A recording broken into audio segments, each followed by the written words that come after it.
5 scores! Rick 5. We decided to get ourselves back in the game again with our podcast. Rick 5, Gary 9. Probably the craziest story that you're ever going to hear about hockey. We're going to be coming back to you on a regular basis. You are listening to Squid and the Ultimate Leafs Fan.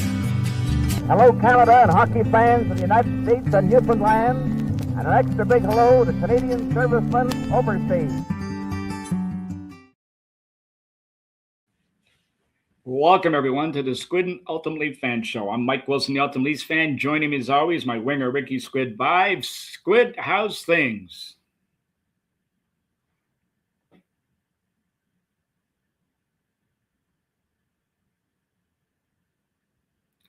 Got that sound problem again.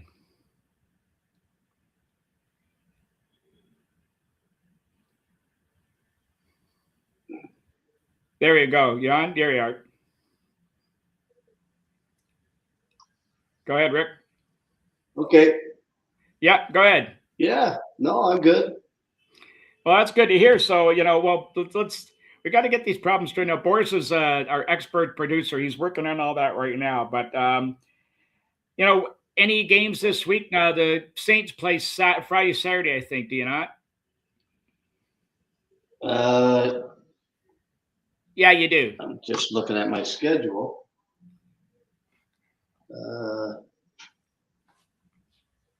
No, just Saturday. Wait now. What? Yeah, Saturday night you play. I know you play Saturday night. Yeah, we usually play every Saturday at home.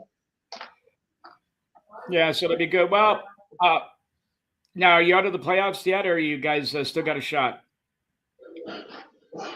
Well, we're in last place, so we're going to have to win a few games in the next little while in order to climb back in. But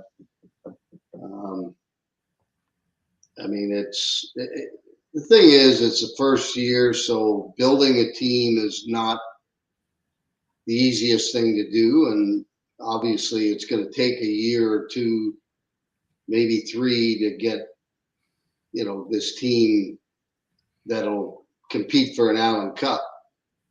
Yeah, it does. It takes time. Well, maybe you got to suit up at some point. Maybe, get that 60-year-old body yours out there and just slip up and down the wing, maybe pot a couple. Well, I'd love to, but the problem is I got a bad neck and back, and I don't want to take any hits that are going to make it even worse. So no, these guys, they play a little different level out there. Well, I just get a little bit excited. I want to get out. The Leafs aren't playing, so we got the Olympics coming up, and the game starts Thursday with the men's, and the women lost today, so things aren't off to a great start for them. But a very interesting day for us yesterday, along with our friend Paul Pascal. We were asked to present to a kid's school. Anthony and Mariel Bellissimo have put a whole program together to encourage more kids to play hockey and get more engaged or more connected to the Toronto Maple Leafs, as they feel that people seem to be losing sight of that. And so we were asked to present to a school. We went to this school, St. Alfonso's Catholic School in the city. And I'll tell you, Squid, we've done a lot of things together over the years, doing things, and that has to be one of the most not only surprising but rewarding days that I've experienced in a long time. It was just absolutely fantastic. Oh, it certainly was. It was the first part, what was there, 200 and some kids in there? 300. And 300? Yeah. And as soon as we asked if there was any questions, 300 arms went up in the air right away. So that was probably the best part about it. Well, the funniest thing is, I guess we should just, really what they wanted to promote is they want to encourage kids to get in the game in any way they can. I mean, you don't have to wear a sweater to be sweater to be a part of a hockey, team. Anything you can do. It's this we're stronger together. This is sort of the whole promotion, to be more inclusive for kids to play and encourage them to play. And the kids range from age 4 to 13. And the funny part, as Rick was saying, I was a little worried we were going to have a question and answer period. So I was moderating, and I had Rick and Paul, and we were, speaking about our childhood experiences, and Rick talking as a Maple Leaf. We were going to have a question and answer period with some questions. And Jeff Beattie, who was on the board at one time at MLSC, he was a big supporter of ALS Foundation, and he bought 500 of my Inside the Room books, and he donated 300 of them for the kids yesterday. He said, "Oh, I got an autographed book." But we were giving away some prizes also. And as Rick said, I was worried that we weren't getting any questions because they would just be interested. They would just shut off and be too shy. So I asked some of the parents, at least you guys start asking some questions. Well, sure enough, as Rick said, when we opened up the questions, 300 arms went in the air immediately. And they had to cut kids up. And after about a half an hour of them asking questions, then when we were going through lines signing the books, these kids just kept asking. And the questions were getting, some of them were pretty funny. I got to admit, I mean, Ms. Leo, the principal, she was phenomenal. All the teachers showed up in Maple Leaf jerseys. The kids, they were all dressed up sweaters. They brought scarves, cards, all kinds of stuff to get signed. And they had to fill out a questionnaire. And the questionnaire was, do they play hockey? What can they contribute to the game? How can they contribute to help teammates, and so on and so forth. And then the last one was, could they stump me in a question? So some of the questions were pretty funny in the questionnaire. Like one kid asked me, do you have Austin Matthews' phone number? Rick got asked a question, why did the Leafs? Then somebody else asked, Mike, can you name the starting lineup for the 17 team, including the subs?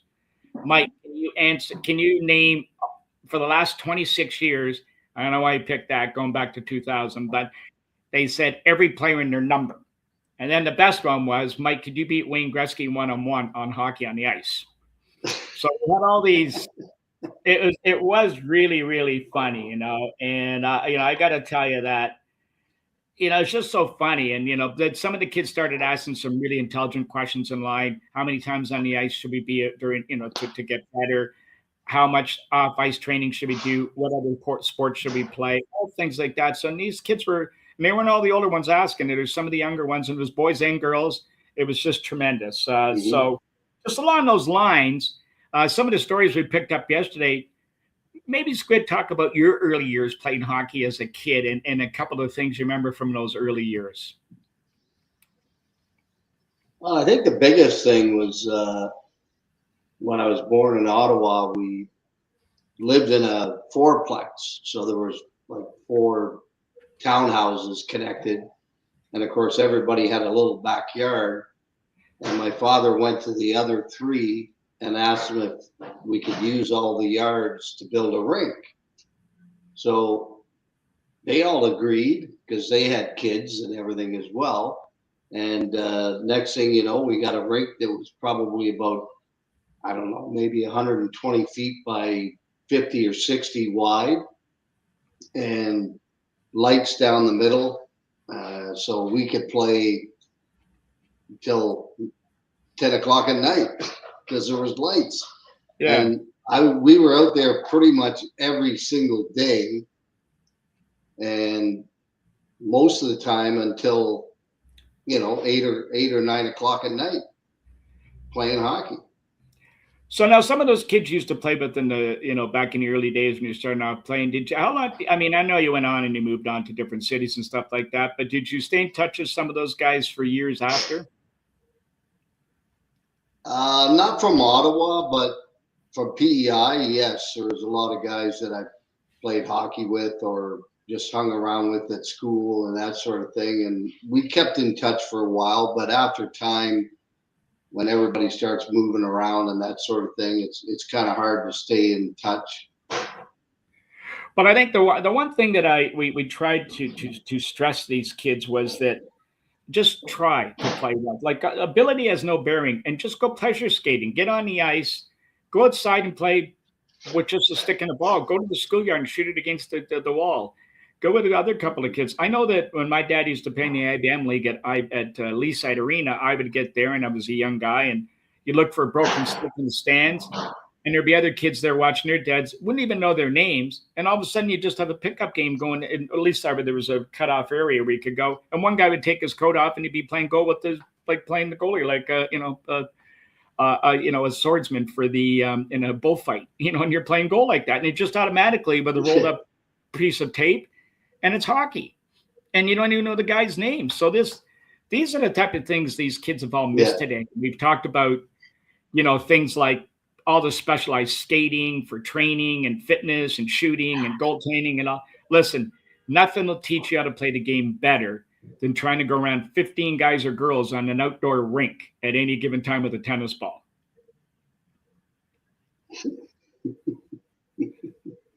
No, that's absolutely true. I mean, but I love the fact that a lot of them were really into it and were looking for advice as to what they should do. And I think that's important, I mean, and of course, the easiest thing is that, well, first of all, you need to learn to skate because, I mean, if you can't skate, you're not going to be able to play hockey, plain and simple. And I think the first thing all these kids should learn is, first of all, how to skate and become a good skater. And if they can do that, the rest of the game's easy. The stick handling, the shooting, and everything else, that all comes as you get a little bit older, a little bigger, stronger, that sort of thing. But learning to skate is probably the toughest part. But at the same time, it's something that you really need to do in order to be able to play. So what was your favorite, and you got to ask this question too, your favorite memory as a pro? I mean, you had several, but one that stands out, it would come immediately to mind. Well, I think, first of all, getting drafted 5th overall by Vancouver, which I wasn't happy about going all the way out to Vancouver because my parents were in PEI and the games would start at 10 o'clock out there. So it was, kind of brutal for them. But getting drafted 5th overall, I think was a big moment. And of course, we didn't do it in a rink or anything in those days. That was a phone draft because that was the year of the merger between the WHA and the NHL. Yeah. And so I had to wait for a phone call. And then I guess the other one would be being the first Maple Leaf to score 50 goals, which I was shocked when I found out that, when I got to about 45 or something, and the press were talking to me about being the first. And I was like, well, wait a minute. Like all the great players that played in Toronto over the years and none of them scored 50 goals. And I was shocked. I really was. Yeah, well, it's I mean, it's just those little things, and then you remind people about this kind of stuff. And, I get just, in conclusion, we hope we can continue this program with other schools. They've talked to us about this. And just remind everybody, when the Blue Jays won in 92, 93, youth baseball exploded in the city of Toronto and the surrounding areas and throughout Canada. When the Toronto Rock won 3 championships in a row, lacrosse exploded throughout Ontario. The Raptors, as they got better, basketball picked up. And then when they won the championship, now Toronto is a recruiting must stop for all college and pro teams.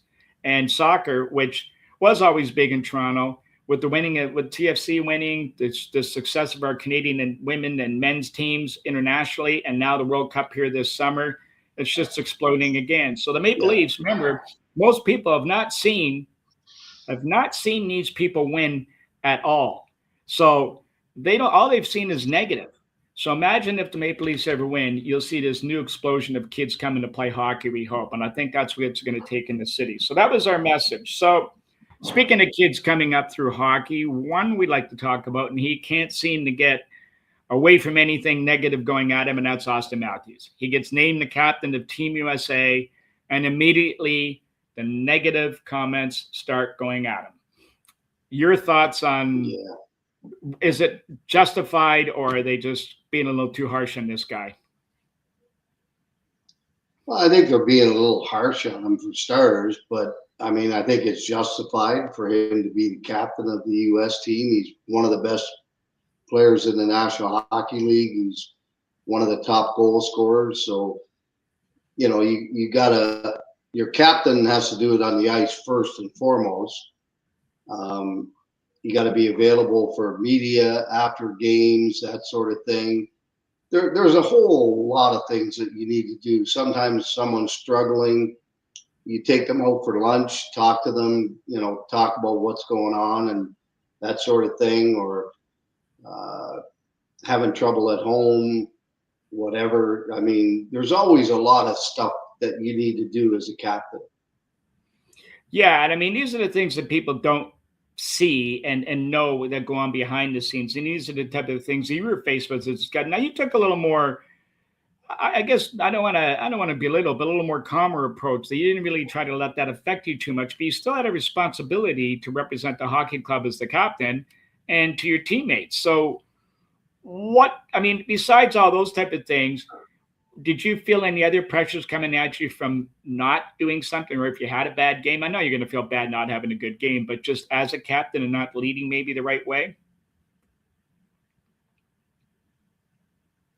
Not really. I mean, I was lucky in that, yes, there was no TSN, there was no Sportsnet, all those things back then. So, but there was newspapers, and I read the newspaper every morning. And yeah, there were things said about me in the newspaper that I didn't like, but for some reason, I had the ability to just let that roll off my back and go out and do my job. And all I worried about was, is the coach and are my teammates happy with how I'm playing? And that's all that mattered to me, because that was the most important. Well, I think just getting back to Just that, go now out, do your job. go and do your job. I mean, we don't want to pump Matthews' tires too much because he is playing against our guys, so I don't really care what he does in the Olympics, by the way. So I hope they shut him down and he doesn't score. But I'm looking at this from the other side. I'm thinking, he's got the half cookie on his sweater Bill Guerin gave him. You know what I think? I think if anything, why deflate him? He was captain of the Four Nations team. Why take the C away and make it ready to get him to think that it was me? All of a sudden, this is where we got faith in you. We're putting you on the top line. You can change the top line after one shift. So that's not really a big issue. But given that added confidence going in, I think, and by the way, on both these teams, you got at least a dozen captains on each team and then several assistants. So leadership shouldn't be any question whatsoever in all these teams, like every team in the Olympics. So No. I don't think it's really as big a deal as it was made out in the press. I saw it over the last 2 days, and just leave the kid alone and just let him play. It's just, Yeah. Well, I agree with you 100%. I mean, he's a captain of the Maple Leafs, and like I said, he's one of the best U.S. players on the team. So why not? I don't see a problem with it. Well, the other thing they're going to have a little bit of an issue with, and again, Toronto Maple Leafs, and again, their shutdown period now, there's no trades, but the two players that appear to be the two chips that Brad Treliving has to trade are Bobby McMahon and Oliver Ekman-Larsson. What's your thoughts there? I mean, let's simplify a little bit. If both players have said, and by their agents, we're going to go and test the market on July the 1st, well, you're not going to leave them much choice because somebody's going to overpay. But if you can sign these guys to keep them, where do you move them? Well, that's kind of debatable. I mean, I don't think I would move Ekman-Larsson for starters.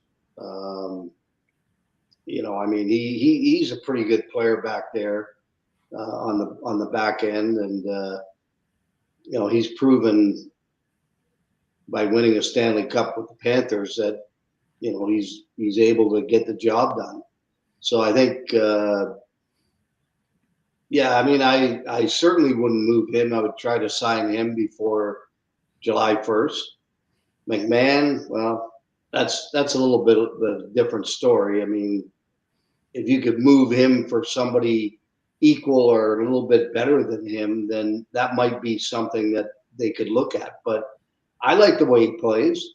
I don't have a problem with it. I think he's fast. He can score. I mean, I wouldn't be in a hurry to move him, but if something big came up, then maybe you could. Well, I mean, the thing is this going to be another? I mean, it's a bad comparison, but Alex Steves, you bring him into the organization to develop him to 4 years, and all of a sudden he's the leading goal scorer in the American Hockey League, and you let him walk for $1.5 million. Now, we don't know what went on behind the scenes as far as negotiations go. We can only go by what we're seeing on the surface. But the same thing here. You bring the kid in, he's developed into a solid player. He's not a top 6 forward, but he's a solid third line for on an elite team. But you just let him walk, and he's going to give you 20 goals every year, and maybe 25, 30 next year if he gets any puck luck. Yeah, I mean that. I was shocked when I saw that he was just let go, and of course, Steve's we're talking about. Where does he go? Where does he go? Boston. And then I think he's in the top 10 in rookies in goals in the league. So, I think if they were to look back on that, maybe they would have made a different decision. But you can't look back because it's already done. Well, just the point is, you just don't want to make the same mistake with Bobby McMahon. It looked like he's just ready to break out and take it to the next level. I mean, if it's going to be a question of now, the numbers, the talk is he's $4 to $5 million player now. I mean, that's going to be a big number, maybe going from $1.5 million. So that's a big jump, but somebody's going to pay it. So the point is, are the Leafs going to do that? But you got to keep something back. And I don't know whether they're a little bit gun shy right now, but I mean, our whole point, Squid, you and I have talked about this many, many times. I mean, Brad Treliving takes a lot of the heat, but who's advising him? He's not watching all these players. I mean, we've said this half a dozen times, so I'm not saying anything that's, new, but who's advising him and watching these players and scouting? Like, who's going and watching Fraser Mitten as a 19-year-old junior and deciding that you could move him after he made your team the year before? Like, who's watching Alex Steves play with the Marty, score 36 goals, and you feel you can move him? And who's watching Brendan Carlo and decide, well, a 6'7" player who can't get the puck out of his own end and isn't physical, but he's going to help us? Like who's watching, who's advising him on these guys? There's where the real issue is with the Toronto Maple Leafs right now. Like, who's this, format? How's it getting to this? Yeah, I think I agree with you 100% on that. I mean, you've got to have better eyes on the players and what they're doing and what they're capable of doing and that sort of thing. And I don't know who the scouts are, to be quite honest with you. I have no idea, but maybe it's time to get different ones or better ones. I don't know. Well, we'll sit and watch. We've got a couple of weeks of breathing space. March 6th deadline is not that far away. There's a couple of games, 3 or 4 games before that. So I'm sure the phones are being worked pretty hard now as we're speaking. So hopefully we can pull a few things out of the fire. But in the meantime, with the Olympics on, we're watching all our Canadians on the world stage in all various sports. The message, I hope, will ring true, but the elite have to find a way to the next level. So today's quote, Squid, is going to be for our Olympic athletes. So this one we're going to throw out to them. Perfect. But the time change, we're not sure they're watching right now. They may be recording it for later on to show up breakfast. We'll just see how it all goes. So here we go. And this one, all right. This I like this one.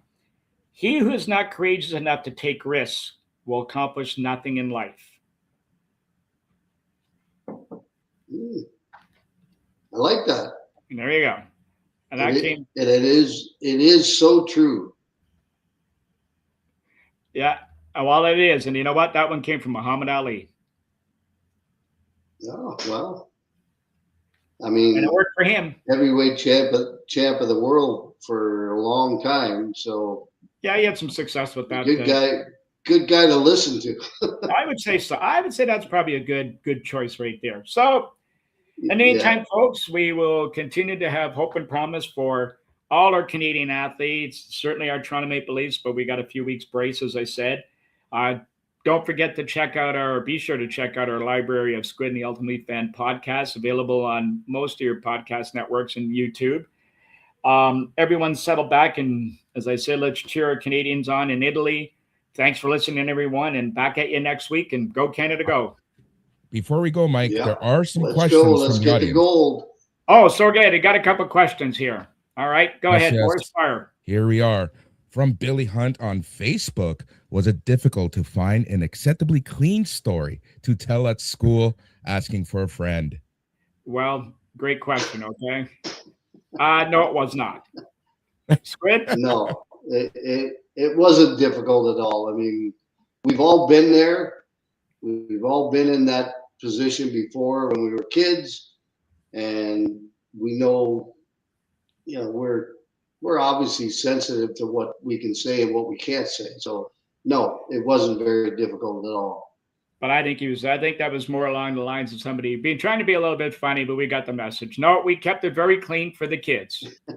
There we go. Especially a Catholic school. Barry Shelley, also from Facebook. Yes. Yeah. Yeah, saying, loving this live video. There you go, gentlemen.